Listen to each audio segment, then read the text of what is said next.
खत्म कर दी यहाँ पे। यस, अब आपको थोड़ा सा स्मार्ट बनना सिखाता हूँ। आपको अपने उसी लेक्चर में आप एंजॉय कर सकते थे, उसी लेक्चर में आप अपनी नॉलेज को गेन कर सकते थे। कैसे? एक छोटा सा चीज है लाइफ को जीने के लिए।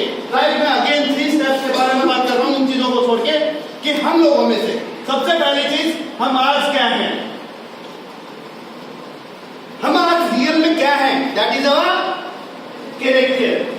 और इस कैरेक्टर को लेके हमें आगे वाली लाइफ में लोगों के दिमाग में, सोसाइटी के दिमाग में अपनी एक इमेज बनानी है, जिसको क्या बोला जाता है, रेपुटेशन। यस, आप देखेंगे कि आप जितने भी लोगों को अपनी साइड में देखें, ज्यादातर लोग आज अपनी रेपुटेशन बनाने के लिए अपनी लाइफ को जी रहे हैं। यस, वो जो भी करते हैं अपनी रेपुटेशन को देखते हुए करते हैं, मुझे अपनी रेपुटेशन बिल्ड करनी है। रेपुटेशन बिल्ड करने में सबसे बड़ा फैक्टर किस चीज का होता है? आपकी रेपुटेशन कैसी होगी, किस चीज का फैक्टर होगा सबसे बड़ा? कौन सा फैक्टर होगा? कौन सा फैक्टर होगा? Speak loudly. कैरेक्टर नहीं। एक सिंपल सा आइडियम है कि जो दिखता है वो बिकता है। सुना है? इन दोनों के बीच में एक और स्टेप है, and that is the personality.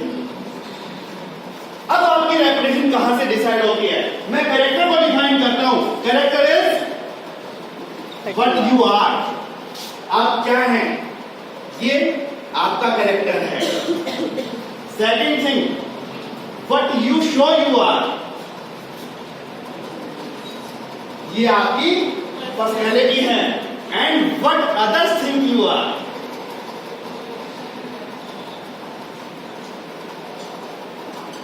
ये आपकी रेपुटेशन है। अब रेपुटेशन को डिसाइड करने के लिए एक कैरेक्टर की नहीं, किसकी जरूरत होती है? पर्सनैलिटी की जरूरत होती है। और दो बड़े एग्जांपल आप लोगों को याद भी होंगे आसाराम में। इससे ज्यादा डिस्कस नहीं करेंगे। रीजन क्या था कि उन लोगों ने जो वर्क किया था वो किस चीज पे किया था? अपनी पर्सनैलिटी पे वर्क किया था। कैरेक्टर कैसा भी हो, हम आदमी कैसे भी हैं, हम लोगों को वो दिखेगा जो हम लोगों को दिखाएंगे। और लोग हमारी रेपुटेशन, हमारे बारे में क्या सोचेंगे, जो हमने लोगों को दिखाया है। तो यही काम टीचर ने आपसे क्लास में एंटर होने के बाद में कैसे पूछा, आप लोगों ने हैंड रेज किए, आउट ऑफ 50 स्टूडेंट्स 4 और 5 स्टूडेंट्स ने हैंड रेज किए। आपके एक रेपुटेशन बनी टीचर के दिमाग में, पता है क्या? नालायक क्लास बिल्कुल नहीं पढ़ा, अपना लेक्चर दे आगे। यस, आपकी जो रेपुटेशन बनी उसने उस एनर्जी लेवल को कम किया। हम लोग यहाँ पे क्या कर सकते थे कि टीचर के माइंड में अपनी रेपुटेशन को जनरेट करने के लिए एक छोटा सा आइडिया करके देखें, प्रैक्टिकल एग्जांपल करके देखते हैं। टीचर एक क्वेश्चन पूछता है आपसे, yes, how many students know what is sciences? अब कल ही पढ़ाया था, पता होना चाहिए सबको। यस, एक काम करेंगे मेरे साथ, मैं क्वेश्चन पूछता हूं बिना सोचे, अगर किसी को आंसर आता है या नहीं आता है, आप लोग अपना हैंड रेज करें। टीचर क्लास में आया, झूठ बोलना नहीं सिखा रहा हूं, स्मार्टनेस सिखा रहा हूं। क्लास का एनर्जी लेवल कैसे मेंटेन करना था, अपनी पर्सनैलिटी और कैरेक्टर में क्या डिफरेंस हो, इस चीज के बारे में थोड़ा सा बता रहा हूं। आपको अपनी पर्सनैलिटी डेवलप करनी है और उसके क्या क्या बेनिफिट्स होंगे, उसको एक सिंपल से एग्जांपल के थ्रू आप लोगों को समझा रहा हूं। Teacher entered in the class, teacher आपसे क्वेश्चन पूछता है और क्वेश्चन के हिसाब से आपकी रेपुटेशन डिसाइड होती है। तो आप लोगों को करना क्या है कि जैसे ही टीचर क्वेश्चन पूछे, किसी को नहीं आता, that is the character of us. हमें क्वेश्चन का आंसर नहीं पता, that is the character of us. Problem क्या है, हम अपने कैरेक्टर को ही सामने रख देते हैं। यस, थोड़े से स्मार्ट बनेंगे। टीचर ने पूछा, yes, how many students know what is sciences? मैं कहता हूं कि आंसर आता है ना आता हो, हैंड रेज कर दो, बिना सोचे समझे हैंड रेज कर दो। अब की बात क्या होगा, एक बार करके देखेंगे। Yes, again I am just asking the question, the same question, how many students know what is management? मुझे अभी भी मजा नहीं आया, मुझे तब आएगा जब आप लोग बिना सोचे हैंड रेज करेंगे। मैं ये कहता हूं कि आंसर आता है या नहीं आता, पूरी क्लास के अंदर सिमेट्री होनी चाहिए कि जैसे ही क्वेश्चन आया हाथ ऊपर। क्यों? हमें ये तो सोचना ही नहीं है कि आंसर आता है या नहीं आता है, हमें तो हैंड रेज करने से मतलब है। दोबारा से पूछूं, how many students know what is management? Hands down. आप लोगों ने सभी से की परेड देखी है, देखा ना हैंड्स कैसे चलते हैं, सभी के सिमेट्री होती है। एक बार फिर दोबारा से ट्राई करते हैं, how many students know what is management? Very good. अब क्या होता है, अब टीचर क्लास में एंटर होता है, टीचर ने क्वेश्चन पूछा पीछे वाला, प्रीवियस क्वेश्चन, आज बच्चों की नॉलेज चेक करता हूँ, कल कितने बच्चे सीरियस थे वो चेक करता हूँ। यस, टीचर ने क्वेश्चन पूछा, सारे 100, टीचर सरप्राइज कि आज क्या होगा। यस, वैसे भी तो लाइफ में बहुत सारे झूठ बोलते हैं ना। यस, अब की बात स्मार्टनेस दिखा रहा है, अब टीचर सरप्राइज है, ये क्या हुआ। अब टीचर के दिमाग में 2-3 चीजें आएंगी, यार बच्चे पढ़ने लगे, यस, समझदार हो गए हैं, या फिर हो सकता है कोई कुछ ज्यादा बढ़िया पढ़ाने लग गया, बच्चों को सब कुछ समझ में आने लग गया। यस, तीनों चीजों से टीचर की एनर्जी लेवल इंक्रीज हुआ, डिक्रीज हुआ, इंक्रीज हुआ। अब टीचर 100% एनर्जी तो पहले लेके आया था क्योंकि प्रिपेयर करके आया था। आपको देख के, आपके लेवल को देख के क्या हुआ, टीचर और ज्यादा मोटिवेट हो गया, अब वो पढ़ाना शुरू करेगा, एक एनर्जी लेवल के साथ पढ़ाना शुरू करेगा। और जब वो एनर्जी लेवल के साथ पढ़ाना शुरू करेगा, एंजॉय करके क्लास को पढ़ाएगा, तो कोई चांस ही नहीं है आप लोगों को चीजें समझ में ना आए। पिछली बार तो समझ में नहीं आया था, क्यों बोर हुई थी क्लासेस, क्यों, क्योंकि टीचर 50% एनर्जी के साथ पढ़ाता। लेकिन प्रॉब्लम ये है कि सारी चीजें वैसे होती नहीं है जैसा हम सोचते हैं। अगर टीचर ने पूछ लिया तो सेंसेस है, यस, हैंडल कर लिया। अब उसके बाद में क्या होता है, second step of your personality, जहां आप अपने आप को प्रूव करेंगे, अपनी पर्सनालिटी को प्रूव करेंगे, आप टीचर करेगा, यार सभी ऐसा कैसे हो सकता है। Yes, now the teacher will look at the eyes of yours, now the teacher will look at the faces of yours, और जिस भी बच्चे की नजरें नीचे मिल गई उसी को बेटा छोड़ा। Yes, first time you beat the teacher because of your personality, second time पे आपको क्या करना है, नजरें सामने, eye contact always with the teacher, और चेहरे पे क्यूट सी smile. Yes, confidence should be there, आपकी नजरें मिली हुई है, चेहरे पे स्माइल है, कोई हेजिटेशन नहीं, कोई कुछ नहीं, पूछ लो। Yes, now the teacher will look at, मतलब यार आज तो सब में सभी को आता है।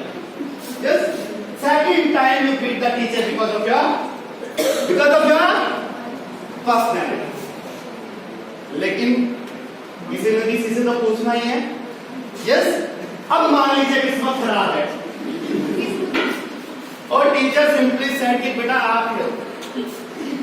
यस, अब फंस गए, जो रेपुटेशन बनाई थी वो सारी की सारी मिट्टी में। यस, हो गया, कोई चांस है बचने का है अभी भी। द पर्सनैलिटी रियली बड़े काम की चीज है, बहुत स्ट्रॉन्ग चीज है। अगर हम इसको रियली पहचाने कि what the personality really is. अब की बार टीचर ने कहा, यस बेटा, tell me what is tenses. Tenses सब आपको सोचने की एक्टिंग करनी है, सोचना नहीं है, सोचने का कोई फायदा भी नहीं होने वाला है क्योंकि आता ही नहीं, सोचने का फायदा तो आता होगा। यस, सोचने की एक्टिंग करनी है सिर्फ, याद तो था।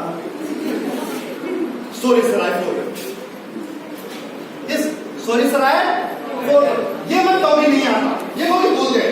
अब भूल तो सकता है, आदमी है, आदमी इंसान है, मतलब कितनी चीजें याद रखेगा, सुबह से शाम तक पढ़ाते रहते हो।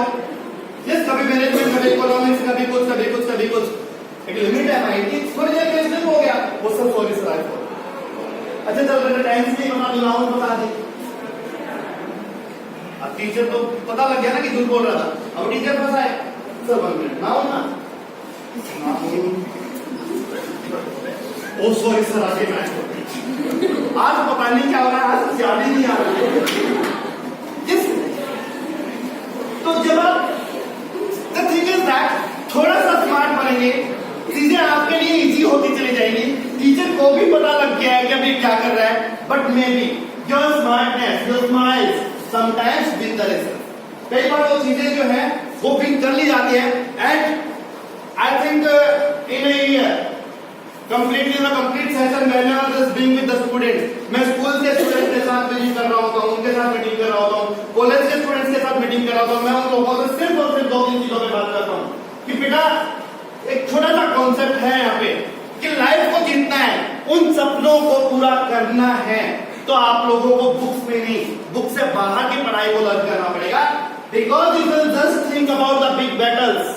अभी एक मूवी रिलीज हुई है केसरी, कितने बच्चों ने देखी? कोई फाउंडेशन नहीं है, हैंडल कर सकते हैं। स्कूल स्टूडेंट्स पढ़िए, ये इनका क्लास बंद करके कितने लोगों ने देखी, मैंने पता कितने बच्चों ने देखी है, इसीलिए नहीं देखी। एक हिस्टोरिकल मूवी है रियल इंसिडेंट के ऊपर कि 21 सोल्जर्स इंडिया के थे जिन्होंने 10,000 एनिमीज को डिफीट किया। कितने ने? 21 सोल्जर्स ने 10,000 सोल्जर्स को एनिमीज को डिफीट किया था। उसके ऊपर ये बनी है जो मूवी है। और क्या लगता है कि इफ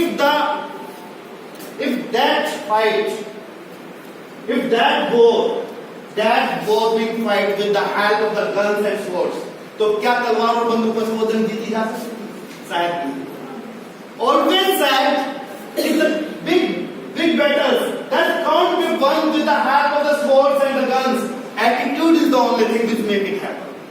अगर आपको अपनी लाइफ में रियली कुछ करना है तो किताबें और नॉलेज से ज्यादा आपका एटीट्यूड काम करने वाला है, और उस एटीट्यूड को काम करने के लिए छोटा सा काम करना पड़ेगा आपने अपनी लाइफ में, और वो ही है कि start dreaming again. Start dreaming again, dream big, बड़े सपने देखना शुरू कीजिए, फिर दोबारा से देखना शुरू कीजिए, और जिस दिन आप शुरू करेंगे उसी एटीट्यूड के साथ शुरू करेंगे, उसी जिद के साथ शुरू करेंगे कि मतलब कुछ भी हो जाए पूरा करना है, मतलब करना है। और जब आप उस चीज को पूरा करने के लिए निकलेंगे तो एक छोटी सी चीज आपको हेल्प करेगी, और वो ये कि एवरेस्ट पर, माउंट एवरेस्ट पर चढ़ने वाला पहला आदमी एडमंड हिलेरी न्यूजीलैंड से बिलोंग करता था। उसका पहला अटेम्प्ट फेल हो गया था, उसका दूसरा अटेम्प्ट फेल हो गया था। जब तीसरा अटेम्प्ट फेल हुआ, जब उसके बाद में वो न्यूजीलैंड वापस गया तो उसके जो कंट्रीमैन थे बहुत सारे लोगों ने उसका मजाक बनाया था कि भाई रहने दे, आधी जिंदगी बर्बाद कर चुका है माउंट एवरेस्ट पर चढ़ने के लिए, अब तेरे से नहीं। उसने कहा नहीं यार, डिजायर है, सपना है, बहुत बात सोचा है कि ये करना है, एक चांस तो अपने उस सपने के लिए बनता है। Again he had the attempt, और अनफॉर्चुनेटली वो अटेम्प्ट भी क्या हुआ, फेल हो गया। उसके बाद जब दोबारा से वो अपने कंट्री न्यूजीलैंड वापस गया तो बहुत सारे लोगों ने कहा कि हमने पहले ही कहा था कि तेरे से नहीं होगा, तू रहने दे। वो जब जरा बाहर अपने घर जाने लगा तो कुछ अच्छे लोग थे कंट्री में, उन लोगों ने सोचा कि यार बंदे ने इतना ट्राई किया है, थोड़ा सा मोटिवेट करके देखते हैं। उन्होंने सेमिनार ऑर्गेनाइज किया लाइक दिस, और जब सेमिनार ऑर्गेनाइज किया तो उन्होंने एडमंड हिलेरी को एक सीनरी गिफ्ट, पता है किस, माउंट एवरेस्ट। और जैसे ही माउंट एवरेस्ट की उस सीनरी को एडमंड हिलेरी ने देखा, तब उसने एक चीज कही उस सीनरी को देखते हुए कि माउंट एवरेस्ट मैं आ रहा हूं, माउंट एवरेस्ट मैं फिर से आ रहा हूं। तुझमें और मुझमें एक फर्क है, तू चाहकर भी 8,848 मीटर से ऊंचा नहीं हो सकता, लेकिन अगर मैं चाहूं तो that was the thing, that was the attitude, that was the stubbornness, वो जिद जिसने उस सपने को पूरा किया था। आपको पता है कि किस तरीके से उसकी तरफ, जिस दिन आप अपने सपनों को लेके उस जिद को लेके शुरू कर पाए, उसी जिद के साथ स्टार्ट कर पाए, तो आप एडमंड हिलेरी की तरह वो कारनामा कर सकते हैं, दशरथ मांझी की तरह वो कारनामा कर सकते हैं। आपको पता है एक छोटा सा दुबला पतला सा आदमी और सामने एक बड़ा सा पहाड़, लेकिन जब पर्सन जिद पे आ जाता है तो उसने एक ही चीज कही थी, एक छेनी और एक हथौड़ा। लेकिन big Wars can't be one with the help of swords and guns. Attitude is the only. तो उस छेनी और हथौड़े के जब उसने उस चीज को स्टार्ट किया था तो पहाड़ को भी मजबूर होकर एक बड़ा सा रास्ता देना पड़ा। The thing is that कि आप अपनी लाइफ को किस तरीके से जीना चाहते हैं, हर पर्सन का एक सपना होता है कि जब मैं अपनी लाइफ में आगे बढ़ूं तो लोग मुझे फॉलो करें, लोग मुझे देख के कहें कि यार वास्तव में लाइफ तो इसी पर्सन ने जी। यस, उस तरीके से जब लाइफ में आगे बढ़ेंगे, जितनी बड़ी बड़ी बातें मैं की, आप लोग आगे बढ़ेंगे। लेकिन प्रॉब्लम क्या हुई, जैसे ही आप आगे बढ़े, आप मोटिवेट हुए, रास्ते में एक ऑब्स्टेकल्स, यस, एक रुकावट आई और आप वहीं पे रुके। उसके बाद में फिर दोबारा से आप आगे बढ़े, फिर एक ऑब्स्टेकल, फिर दोबारा से आप रुक गए, तीसरी बार आप आगे बढ़े, फिर एक ऑब्स्टेकल, फिर दोबारा से आप रुक गए। उसके बाद में माइंड से निकला कि आप छोड़ यार मेरी तो किस्मत ही खराब है। यस, लास्ट एक चीज निकालते हैं कि छोड़ यार मेरी तो किस्मत ही खराब है। बेटा मैं सिंपल सी चीज कहता हूं कि किस्मत रियली खराब है, मेरी भी खराब है। पता है क्यों? अगर किस्मत अच्छी होती और किस्मत के सहारे कुछ मिलना होता तो हो सकता है कि मुकेश अंबानी के घर में पैदा हो। अगर किस्मत की वजह से ही कुछ मिलना होता, यस, किस्मत की वजह से ही कुछ मिलना होता तो हो सकता है कि मेरे बहुत बड़ी लॉटरी लग जाती और मैं यहां से जा रहा होता, मुझे पैसों से भरा हुआ एक सूटकेस मिलता था। यस, जब मैं थोड़ा सा छोटा था, जब मैं अपने लाइफ में आया उससे पहले मैं गार्डनिंग बहुत ज्यादा करता था। मैं जिस टाइम में अपनी क्यारी की खुदाई कर रहा होता था वहां पे सोने का मटका निकला होता। अगर किस्मत अच्छी होती, हम मानते हैं कि हमारी किस्मत खराब है, लेकिन चीजें यही है कि लाइफ में जब चीजें मिलनी होती हैं, दो ही चीजों की वजह से लाइफ में चीजें मिलती हैं। पहला लक और दूसरा एक्ट। ये मैं पहले मान चुका हूं, आप लोगों की नहीं, मैं खुद की मान चुका हूं कि किस्मत खराब है। अब मेरे पास जो भी कुछ है इसमें ना किस्मत का कोई रोल है और ना भगवान का कोई रोल है। सिर्फ और सिर्फ एक चीज का रोल है, जो अपने खुद से अपने आप से उस चीज को बना के पैदा किया, दैट इज द एटीट्यूड। मैं कहता हूं कि इस चीज को लेके निकलिए, इस चीज को घर से लेके निकलिए। एक छोटा सा काम करना होगा, बड़े हो गए, थोड़ी सी शर्म आती होगी, मैं जो चीज बताऊंगा उसके लिए शायद हो सकता है कि स्टूडेंट्स ना भी कर पाए, बड़े करना शुरू करेंगे तो बहुत लाइफ में बहुत बड़ी बड़ी सक्सेस मिलेगी। कि जब भी आप अपने घर से निकले अपने माँ बाप के पैर छू के निकले, जब भी आप घर से निकले अपने माँ बाप के पैर छू के निकले, क्योंकि एक सिंपल सा कॉन्सेप्ट है, जब भी आप किसी के पैरों में झुकोगे उसका हाथ ऑटोमेटिकली आपके सर पे होगा, और जिसके सर पे उसके माँ बाप का हाथ है, दुनिया जितने का एटीट्यूड वो घर से लेके निकलता है। छोटे छोटे से स्टेप से जिनको आपको फॉलो करना पड़ेगा। आपको अपनी लाइफ में कुछ चीजों पे ध्यान देना पड़ेगा, अपनी पर्सनैलिटीज पे वर्क करना पड़ेगा। कैरेक्टर्स पे कर पाए तो बहुत अच्छी बात है, अदरवाइज इस पे तो कर ही सकते हैं। यस, थोड़ी थोड़ी सी चीजें, कुछ स्टेप पे कुछ स्किल्स को डेवलप करना पड़ेगा। मैं एक छोटी सी चीज बता रहा हूं, अभी आते ही मैंने सबसे पहले जिस चीज का जिक्र किया, that is our company, that is skill based India private limited. एक छोटा सा मकसद है इस कंपनी का, हम लोगों का जो ब्रांड नेम है वो हम लेके चलते हैं, that is the smart skills. We are just serving those things, जो चीजें मैं आप लोगों के सामने डिस्कस कर रहा हूं, यही चीज हम लोग अलग अलग जगह पे जाके, स्टूडेंट्स के सामने आके, स्कूल्स में जाके, कॉलेजेस में जाके, इवन कंपनीज में जाके एम्प्लॉयज के सामने उन चीजों को डिलीवर करते हैं। एक सिंपल सा मोटिव है कि हमारा नहीं, हमारे हिंदुस्तान का एटीट्यूड जो है वो इस तरीके से डेवलप हो जाए कि हमें सहारों की जरूरत पड़नी बंद हो जाए, हम दोबारा से जिद करना शुरू करें। हमें पता है कि हमारे डिजायर क्या है, हमें पता है कि वो चीजें कैसे पूरी होंगी जो हम पूरा करना चाहते हैं। तो इस सिंपल से काम के लिए हम लोग क्या करते हैं, we are having a complete team of us. हम लोगों के पास अभी आ रहा है 35+ मेंबर्स की टीम है हमारी, जो हम इस सेक्टर के अंदर रेगुलरली वर्क कर रहे हैं। हम लोग डिफरेंट स्कूल्स के अंदर हमारे लॉन्ग टर्म कॉन्ट्रैक्ट होते हैं, जो आज के टाइम के इंग्लिश मीडियम स्कूल्स हैं, जो प्राइवेट स्कूल्स है, वो एक काम करवा पा रहे हैं। आपने बाहर फ्लेक्सेस देखे होंगे, अभी निकलेंगे तो दिखाई देंगे। IIT में इतने बच्चों का सिलेक्शन, यस, 10+2 बोर्ड में 97% इन PCM, 99% इन PCM। और उसके बाद भी क्या होता है कि 99% PCM से लेने के बाद IIT रुड़की में सिलेक्शन होने के बाद एक बच्चा सुसाइड कर लेता है। Last year 2 students of IIT Roorkee hostel में हम लोगों ने सुसाइड किया। I was there in front of the teacher, मैं टीचर्स का साइन ले रहा था। मेरे टीचर से पूछा कि what do you think, what would be the reason behind that, क्या रीजन रहा होगा। टीचर ने कहा कि सर हो सकता है कि पढ़ाई का स्ट्रेस रहा हो। इम्पॉसिबल है, जो बच्चा IIT क्रैक करने के बाद IIT रुड़की में एडमिशन ले रहा है, जेईई क्रैक करने के बाद में पढ़ाई का स्ट्रेस तो वो बहुत पहले झेल चुका है। उन्होंने कहा कि सर हो सकता है कि घर में कोई प्रॉब्लम हो गई हो। मैंने कहा बिल्कुल हो सकती है। Where the teachers are there, do you think we are responsible for that, how much we are responsible for that, हम टीचर्स कितना रेस्पॉन्सिबल हैं। तो उन्होंने एक सिंपल सा जवाब दिया, सर हमारा क्या कॉन्सेप्ट है, because I was there in front of the school teacher. हम लोगों ने तो अपना काम कर दिया, यस 95% दिला दिया, IIT क्रैक करवा दिया। उसके बाद में हमारा क्या रोल है। मेरा सबसे बड़ी प्रॉब्लम ये थी कि हमारा जो फोकस था वो कहां था, उस 98% टीचर किस लिए बने थे, 98% दिलाने के लिए। एक्चुअल प्रॉब्लम क्या आ रही है हमारे प्रोफेशन के अंदर कि the teacher, the science teacher, they focus on the science, the maths teacher, they focus on the maths. जब साइंस का टीचर अंदर एंटर होता है, केमिस्ट्री वाला टीचर केमिकल रिएक्शंस पढ़ाना शुरू कर देता है, फिजिक्स का टीचर एंटर होता है वो इलेक्ट्रॉनिक्स पढ़ाना शुरू करवा देता है, सेमीकंडक्टर्स पढ़ाना शुरू कर देता है, मैथ का टीचर आता है थ्योरम्स पढ़ाना शुरू कर देता है। ये कौन बताएगा कि जब लाइफ में आगे बढ़ेगी तो लाइफ में प्रॉब्लम्स भी आएंगी, और जब वो प्रॉब्लम्स आएंगी तब उनको फेस कैसे करना, ये कौन सिखाएगा? और अगर हमारी लाइफ में अनफॉर्चुनेटली, मैं पहले ही मान के चलता हूं कि किस्मत खराब है, अगर मान लीजिए किस्मत अच्छी हुई तो बहुत अच्छी चीज है, हम आगे आगे पहुंचेंगे, लेकिन वो बच्चे कहां रहेंगे जिनकी किस्मत खराब है? उन बच्चों के साथ आपने क्या किया? उन बच्चों को हमने क्या प्रोवाइड करवाया?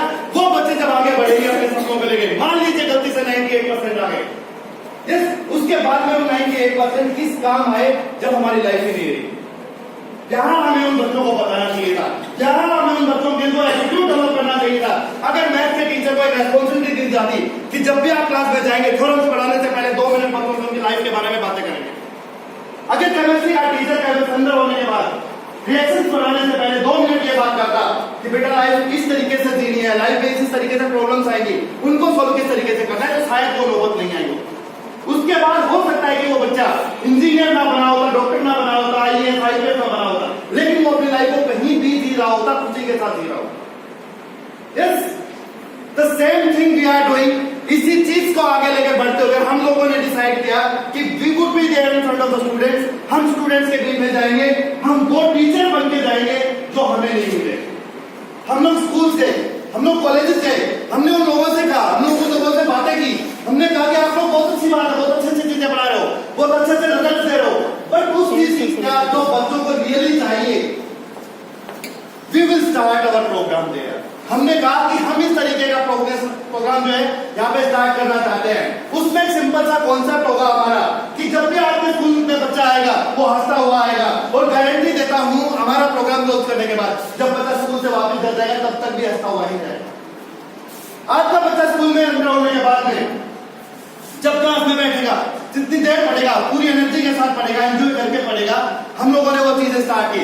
सेकंड थिंग, एक बच्चे को एक लाइफ में ये पता होगा कि मेरी लाइफ में बहुत छोटी छोटी चीजें हैं, इन चीजों को सोल्व कैसे करना है, इन चीजों को वर्क कैसे करना है, मुझे पढ़ाई करनी है तो किस तरीके से करनी है, मुझे नहीं करनी तो क्यों नहीं करनी है, मुझे हर चीज का पता होगा, हर चीज वो डिसाइड करेगा। It means the complete attitude development programme along with some necessary things are there, जो आज के टाइम पे मेजर स्किल्स है। मैंने कहा कि personality development also, yes, attitude development, personality development, happiness development, along with the communication skills and simply saying English speaking. All things we just collaborate together, और हम लोगों ने वो सर्विसेज स्कूल पे देना स्टार्ट किया, एंड विद इन 3 years 2015 में हम लोगों ने स्टार्ट किया अपने कैंपस के साथ। 2 faculties were there, single organization were there.